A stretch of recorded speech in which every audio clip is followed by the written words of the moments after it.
ఐబొమ్మ రవి ఈ మధ్య కాలంలో అతనికి సానుభూతి పరులు పెరిగిపోతూ ఉన్నారు, అభిమానులు కూడా పెరిగిపోతూ ఉన్నారు. ఆ లిస్టులో సిపిఐ నారాయణ కూడా చేరినట్టున్నారేమో.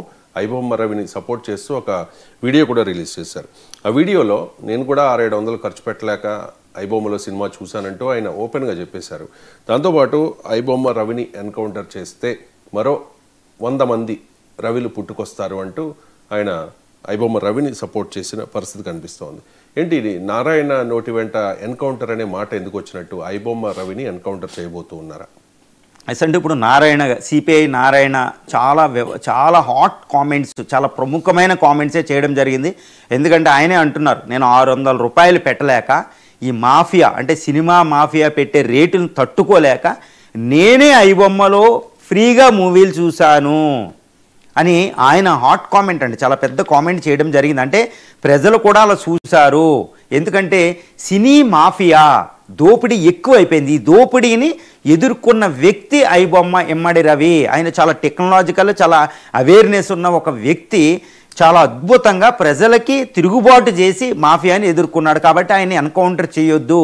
ఆయన మాత్రం ఎన్కౌంటర్ చేస్తే, రెండో వివాదాస్పదం ఏంటంటే పెద్ద కామెంటు, ఈయన్ని ఎన్కౌంటర్ చేస్తే అంటే సజ్జనార్ గారు పొరపాటున మీరు ఎన్కౌంటర్ స్పెషలిస్ట్ కదా, ఇప్పుడు ఆయన్ని మీరు ఎన్కౌంటర్ చేస్తే ఇలాంటి 100 మంది రవిలు పుట్టుకొస్తారని వార్నింగ్ ఇవ్వడం జరిగింది. అదే హెడ్మాతో పోలుస్తూ, హెడ్మాని మీరు చంపేసినంత మాత్రాన ఇంకో 100 మంది హెడ్మాలు వస్తారు అని కమ్యూనిస్టు భాషలో ఆయన మాట్లాడడం జరిగింది నారాయణ గారు.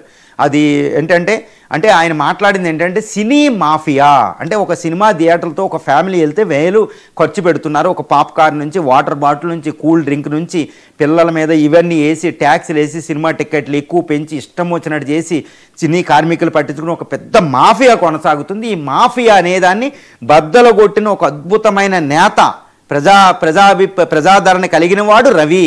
అతను మీరు ఎన్కౌంటర్ చేసే అవకాశాలు కనపడుతున్నాయి అన్నట్టు కూడా ఆయన మాట్లాడారు. ఎందుకంటే ఇప్పుడు ఈయన ఈ మాఫియాకి వ్యతిరేకిస్తున్నాడు కాబట్టి ఈయన జైల్లో ఎన్కౌంటర్ అయ్యే పరిస్థితులు ఎక్కువ కనపడుతున్నాయి హెడ్మాలాగా అని నారాయణ చాలా లోతైన ఒక సంక్లిష్టమైన విషయాన్ని ఆయన తీసుకొచ్చాడు. రెండు, నేనే ఫ్రీగా మూవీలు చూశానని ఆయన కూడా ఒప్పుకోవడం. అంటే ఏంటి, ఒకటి గుర్తుపెట్టుకోవాలి, ఐబొమ్మ రవి ఇమ్మడి రవి అరెస్ట్ అయినప్పటి నుంచి ఆయనకి ప్రజాదరణ పెరిగిపోతుంది. అంటే ఆయన అరెస్ట్ చేసిన వాళ్ళకి వ్యతిరేకత, ఆయన అరెస్ట్ చేయడానికి కారణమైన వాళ్ళ మీద వ్యతిరేకత పెరిగిపోతుంది.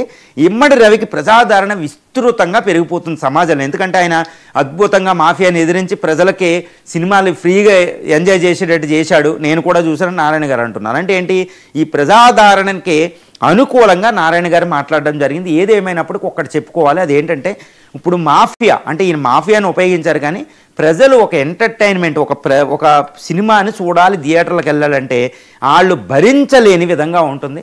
స్టేట్ గవర్నమెంట్లు కూడా ఇష్టం వచ్చినప్పుడు టిక్కెట్లు పెంచడం మొదటి వారం రోజులు వీటిల్లో, దీనివల్ల ప్రజలు ఇబ్బందులు పడుతున్నారు, ఫ్యామిలీస్ ఇబ్బంది పడుతున్నారు. ఎంటర్టైన్మెంట్ అనేది ప్రజలకి చాలా అవసరం, గుర్తుపెట్టుకోవాలి. ఒక ఎంటర్టైన్మెంట్ అనేది ఒక సమాజంలో శాంతి సుస్థిరతలకు దారితీస్తుంది. ఎందుకంటే ఒక సినిమా చూస్తూ తన యొక్క బాధని వ్యక్తపరుచుకుంటారు ప్రజలు.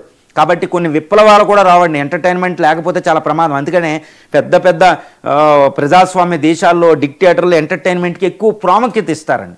కాబట్టి ఎంటర్టైన్మెంట్ అనేది ఒక essential element in the society, especially democratic సిస్టంలో. ఆ ఎంటర్టైన్మెంట్ అనేది కాస్ట్లీ చేసేసి ప్రజలకు అందకుండా చేస్తే మరి మంచిది కాదు సమాజానికి. కాబట్టి ఇప్పుడు ఈయన సోకాల్డ్, ఇప్పుడు నారాయణ గారు అంటున్నట్టు ఇది మాఫియా అయినా అవ్వకపోయినా ప్రజలకు అందుబాటులో టికెట్ల ధర రావాలి, ప్రజల అందుబాటులో ఒక ఎంటర్టైన్మెంట్ ఇండస్ట్రీ రావాలి. సినీ కార్మికులకి పెద్ద హీరోలకు 100 కోట్లు 1000 కోట్లు కాదండి, కింద సినీ కార్మికులు వాళ్ళ అసోసియేషన్ ధర్నాలు చేస్తున్నాయి, అక్కడ కూడా దోపిడీ ఉంది.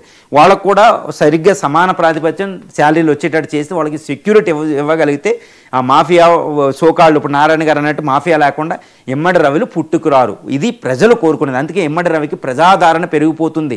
మరి ఇది గమనించాలి. సమాజంలో ఒక లాని అతిక్రమించిన, ఒక చట్టాన్ని అతిక్రమించిన రవి లాంటి వ్యక్తికి ప్రజాదరణ పెరుగుతుంది, అరెస్ట్ చేసిన పోలీసుల మీద వ్యతిరేకత పెరుగుతుందంటే ఒకటి గుర్తుపెట్టుకోవాలి. నిన్న మోడీ గారు కూడా, ప్రైమ్ మినిస్టర్ నరేంద్ర మోడీ గారు అంటున్నారు, చాలా పెద్ద హెచ్చరిక చేశారు నేషనల్కి. అదేంటంటే పోలీసుల మీద ప్రజల యొక్క అభిప్రాయాన్ని మార్చాలి అని మోడీ గారు అంటున్నారు. దీని సందర్భంలో నేను ఒకటి చెప్తానండి. అదేంటంటే ఎవరైనా ఒక సినిమా చూస్తే సినిమాలో విలన్ ఉంటారు, సినిమాలో రెండో విలన్ కూడా ఉంటారు పోలీసులు. ఎప్పుడూ కూడా చాలా సినిమాల్లో సగం పైగా సినిమాల్లో పోలీసులనే విలన్గా చూపిస్తారు. ఇలా పోలీసుల్ని విలన్గా చూపించవచ్చు దేవుడా అని ఒకప్పుడు ప్రధాని మన్మోహన్ సింగ్ గారు వేడుకున్నారు దేశాన్ని, డైరెక్టర్లని. ఇప్పుడు మోడీ గారు అదే చెప్తున్నారు, ప్రజల పోలీసుల యందు అభిప్రాయాన్ని మార్చాలి, కలోనియల్ లెగసీని మార్చాలి. చూడండి, మన ఇండియాలో ఒక చిన్న పిల్లాడు, ఊహ కూడా రాని ఒక చిన్న పిల్లాడు పోలీసులు చూడగానే అమ్మా పోలీస్ అంటారు, తల్లులు కూడా అంటారు మన పోలీసు వాడిని తీసుకొస్తానని. అంటే పోలీసుల మీద ఒక అభిప్రాయం లేదు. కలోనియల్ లాస్ ఉన్నాయండి. ఇండియన్ పీనల్ కోడ్, నేర శిక్షా స్మృతి, సివిల్ శిక్షా స్మృతులు, ఐపీఎస్, సిఆర్పిఎస్సి, ఈ 3 చట్టాలు కలోనియల్ లాస్ తెచ్చింది మొకాలే ఈ సవరణల ద్వారా. ఇవన్నీ వద్దని మోడీ గారు చెప్తున్నారు. అంటే ప్రజాభిప్రాయం చూడండి, ఎన్కౌంటర్లు ఇష్టం వచ్చినట్టు చేయడం, పోలీసుల అరెస్టులు ఏంటి, గవర్నమెంట్కి అనుకూలంగా నడుచుకోవడం, ఇవన్నీ ఏంటంటే ఒక చాలా పెద్ద విషయం. ఇప్పుడు అంటే నారాయణ గారు అన్నారా ఇదన్నారు కాదు, ఇప్పుడు హెడ్మా ఎన్కౌంటర్లని, ఐబొమ్మ అని ఒక పెద్ద చర్చ ఒకటి నడుస్తుంది సమాజంలో. దీని ప్రకారం ఇప్పుడు మోడీ గారు అన్నట్టు పోలీసు ప్రజాభిప్రాయం అనేది అంటే పోలీసులు ప్రజలకి ఫ్రెండ్స్గా వ్యవహరించాలి. ఒక పోలీస్ స్టేషన్కి ప్రజలు వెళ్తున్నారు అంటే ఒక రక్షణ కోసం వెళ్ళాలి, అంతేగాని మాఫియా గ్యాంగుల దగ్గరికి, సెటిల్మెంట్ గ్యాంగుల దగ్గరికి వెళ్ళకూడదు. ముంబై మాఫియాలాగా గుర్తుపెట్టుకోవాలి. అంటే ఈ ఐబొమ్మ వ్యవహారాన్ని చట్ట ప్రకారం చేయాలి.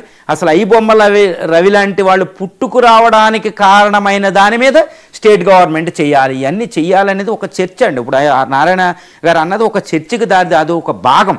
కాబట్టి ఈ చర్చ ఇంకా కొనసాగితే, ఒక డెలిబరేషన్ అనేది కొనసాగితే ఎప్పుడు డెమోక్రసీకి మంచిది. ప్రజలు, ప్రభుత్వాలు, పోలీసులు, ఈ వ్యవస్థ అంతా దానికోసం రావాలి. ఇప్పుడు నారాయణ గారు అన్నట్టు ఒక సిస్టమ్ ఫెయిల్యూర్, పక్కా ఇక్కడ ఒక సిస్టమ్ అనేది ఒక ఫాల్ట్ ఉంది వ్యవస్థలో. ఈ వ్యవస్థను చక్కదిద్దడానికి ఐబొమ్మ రవి వ్యవహారాన్ని ఉపయోగించుకుని దానిపై చర్చ జరగాలండి. ఇక